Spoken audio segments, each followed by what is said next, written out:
thanks again, Chris, for coming. My question comes back to labor and labor costs.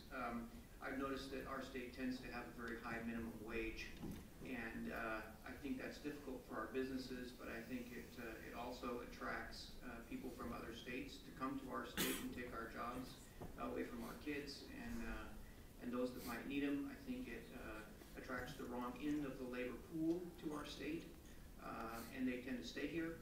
And I'm concerned about that. I'm interested to know if you share that philosophy, and if you have any idea what you would do about that, or if you want to address that issue. Well, it's not.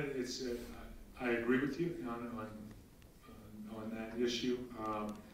It's one that is very difficult to. It takes time to explain so people understand why you're talking. That if having the highest minimum wage in the country negatively impacts the state. It's something that from an economic standpoint, I understand. And you talk to restaurants will say, listen, we've got less employees than we would otherwise because of this, and it doesn't make sense that our waitresses are getting tips plus the highest minimum wage in the country, where those in the back, there's a disproportionate amount of compensation. There's so many negative issues with it that I think need to be addressed.